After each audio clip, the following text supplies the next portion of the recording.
Hello everyone, hope y'all are doing well. Welcome to our 7th edition of Dictionary Words. I'm really excited about today because I have 6 really cool words that I want to share with you guys. Again, these are words that I found through my journey trek sort of through the dictionary when I was in 8th grade. And these 6 words today I think are really interesting in terms of spelling, in terms of their definitions, and in terms of the languages that they come from.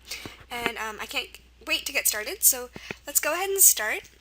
What we'll do is we'll write the word down, we'll talk a little bit about it, and pull it up on my dictionary, the online CD-ROM, and just kind of talk about the origin and the definition, and see how we can learn to remember the spelling of the word. Okay, so the first word we're going to do today is a simple one, so that we're going to start out with an easy one. It's Avgas. And this word is so simple, it's pronounced avgas. Literally how you would think it would be pronounced, it's pronounced that way. So it's pronounced avgas, and you might be like, what language does that come from? Or what does that even mean? It's such a short word.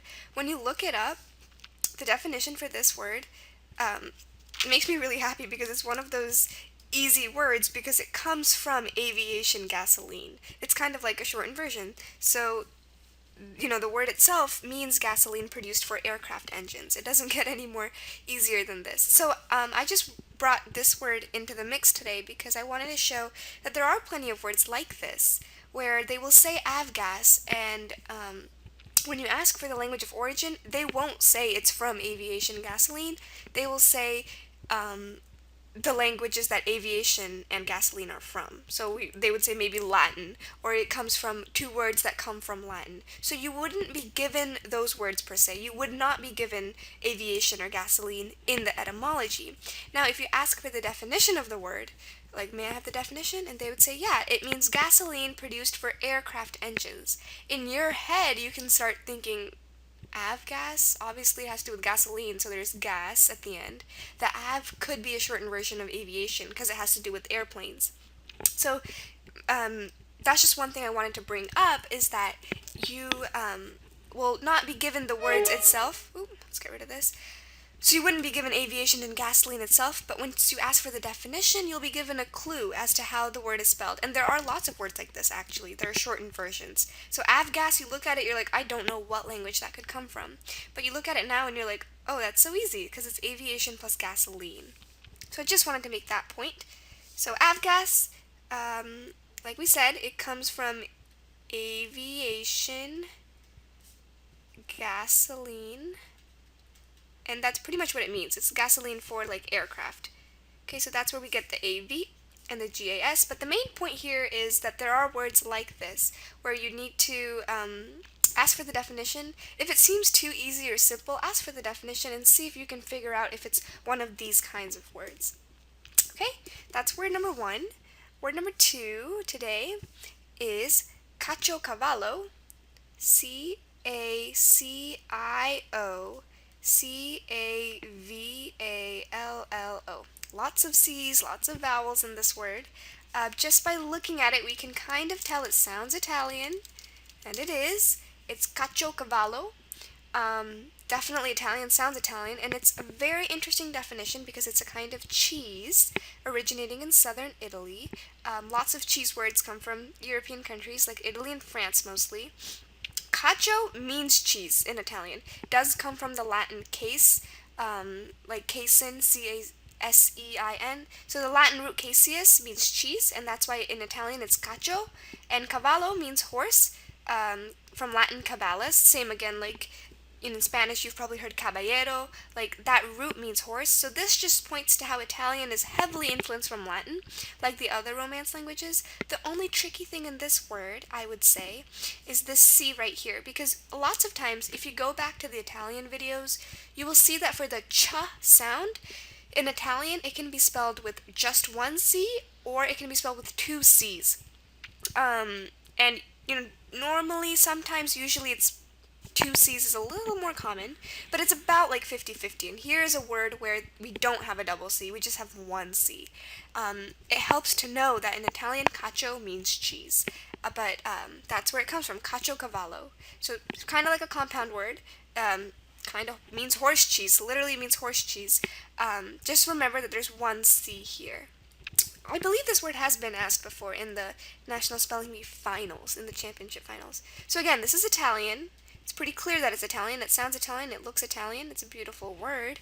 The only tricky thing, it has that one C right here. Everything else, remember the double L, cavallo. Again, you can think of horse, caballero. In Spanish also has two L's. And this is a kind of cheese from southern Italy. We'll say from southern Italy. So yeah, it's a great word. It's been asked before, but you never know. They could ask these kinds of words again because they're really great words that really test your knowledge of the etymology, and it has an interesting definition as well. Okay, word number 3.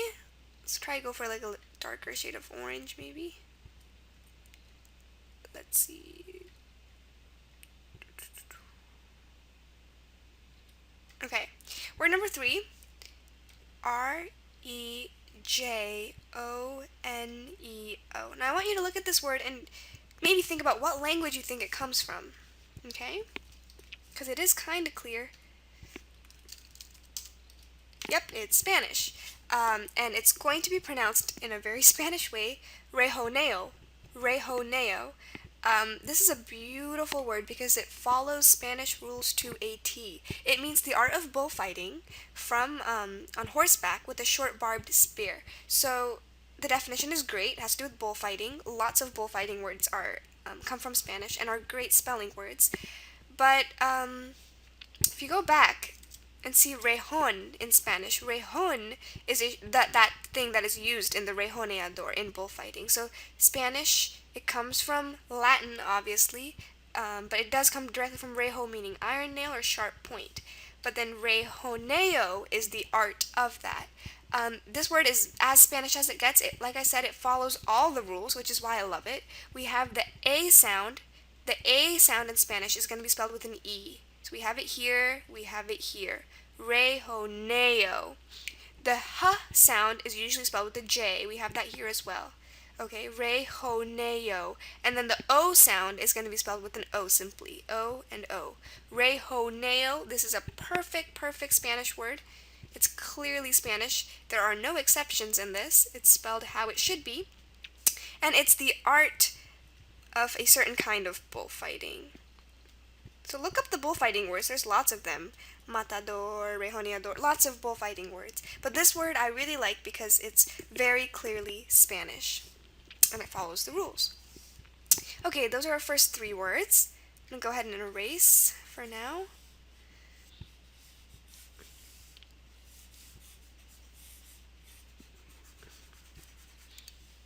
Our next word does not come from a Romance language. Let's go for a green. It's S-T-A-C-T-E. Now look at this word and think of how you would pronounce it. Okay, the word is S-T-A-C-T-E. It's pronounced stacti. Stacti comes from Latin, from Greek, literally comes from a Greek word stacti with the K. And I love the definition. It's a sweet spice used by the ancient Jews in preparing incense. Now, that's a very nice definition. Also, it comes from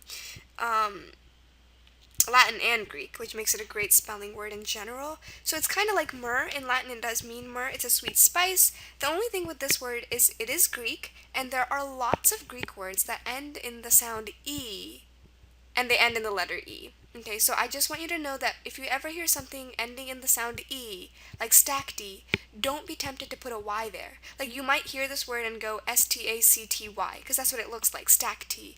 But lots and lots and lots of Greek words end in an E like this. So if you hear it's from Greek, and it's short, maybe it's 5 or 6 letters, it's from Greek, and it ends in the E sound, I would go ahead and put an E at the end, because that's probably the way it is spelled. In Greek, clearly it was with a K. That's changed ever since it's gotten into English.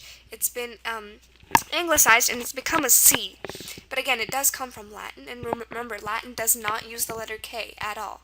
So that explains the C here as well. So that's pretty clear. The only tricky thing, again, is the E. Remember, the C is a little tricky because it was originally a K in Greek, but because it went through Latin before coming into English, we make that a C. The E, very common in Greek in short Greek words. I'll write that. Very common in short Greek words. I'm trying to think of another example right now, but there's lots. Think this one might be koine, koini. See here, there's two pronunciations. It's from Greek, koini. See, that's why it ends in an e. That's another word. Clearly, it's a very Greek thing. So again, stacti is a kind of sweet spice, so it's a great definition, and it's from Latin, from Greek, mostly Greek influence though. So we're gonna say Latin from Greek, and it's a sweet spice that's used for incense. Okay, perfect. Okay, that's a great simple word. Again, those words do come up and pop up, so it's good to know them. Okay, word number 5. I love this one because it's very unique. It's Ehatisaht. Now, how do we pronounce that? Well, it's pronounced Ehatisat, if I'm not wrong. Yep, Ehatisat. The language, I mean, it's a very native word. It's an Indian people of Vancouver Island, so it's kind of like the Native American word, Ehatisat. So there's not many rules we can use here. I'm actually not even sure if spelling bees like to ask these kinds of words that are like describe kinds of peoples or tribes, ancient peoples and tribes, but you never know. It could be a great candidate, especially now. They might start asking these kinds of words as well. So yeah, with this word, I mean, you just kind of have to know it.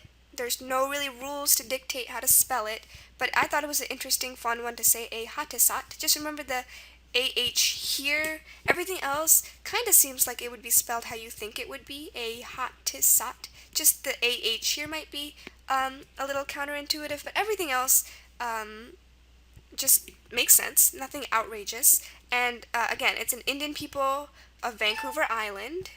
Write that. So we can guess that the language is like a Native American or, tribal language. So it's an Indian people. It's a tribe of Vancouver Island. Again, I just wanted to bring this word up because you never know if they will be asked, and if they do, you just want to be comfortable and familiar with these kinds of words that don't have clear origins. Like stacti comes from Greek, or rehoneo comes from Spanish, and caciocavallo comes from Italian. There are words like this that don't really have a certain origin. And it's good to just, be comfortable with them. And if you hear a word like that or get a word like that, try to keep it simple. And it's good if you've seen the word before, because then you will know how to spell it. So this is just one of those examples. Perfect. And our last word of the day, I'm going to have to erase this so we have some room. The last one isn't that hard either. We'll end on a good note. It is Terron. Terron. It's pronounced terron. It comes from Mexican Spanish, and the definition is great. It's a block of sun-dried sod used as a construction brick in the Rio Grande Valley. Because it comes from Spanish, comes from Latin, tierra meaning earth, and Latin terra means earth. Anytime you have something with earth or dirt or sod or those kinds of words, the root terr is probably going to be there usually. Okay, so like there's so many words like that, like souterrain. It's French. It's an underground passage or chamber, but it does come from terrain. The terr is there. So this one, same thing. Even though it comes from Spanish, it does come from Spanish tierra, meaning earth, but the terr is there, and that's why we have a double r, because it has the root terra, meaning earth. The on ending, lots of Spanish words end in own, and it's spelled on, like that. Lots of them. So that's a very Spanish thing. We can say Spanish characteristic is that on ending. Characteristic. And then the double r, it has that root. Terra has always something to do with earth or dirt or, the ground, that kind of thing. So this word, yes, comes from Mexican Spanish, and then originally from Spanish, and it's a dried, block of sun-dried sod. Block. sun-dried sod. Okay, so just this is a simple word too. Spanish, double R and the O-N ending. Very Spanish word like rejoneo that we already saw today. I really like this one too. It's a great word. Okay, so accidentally erased that. Part 7. But just a recap of today's words, I'll just go ahead and write them real quick. Hope you enjoyed this. The first word was avgas. Again, a gasoline used in aircraft. It comes from aviation gasoline. Word number 2, caciocavallo. Literally, it means horse cheese, but it comes from Italian, and that one C is what you have to look out for. Also, there's a double L here. Rejoneo. Okay, it's that art of bullfighting. It's a very Spanish word. It follows all the Spanish rules. Stacti. Greek, even though it did go through Latin before then, and that's why we have the E at the end because of the Greek. And it's a kind of spice, sweet spice used for incense. A hatisat, it's a kind of people, okay, an Indian people of the Vancouver Island. Okay, the AH is like the only thing to look out for here. Everything else is pretty good. And finally, terron, which we just looked at. Spanish word meaning your block of sun-dried sod. Okay, so these are our 6 words for today. I hope they were very interesting. And next time we will do some more of these really interesting words. Thanks for stopping by. Bye.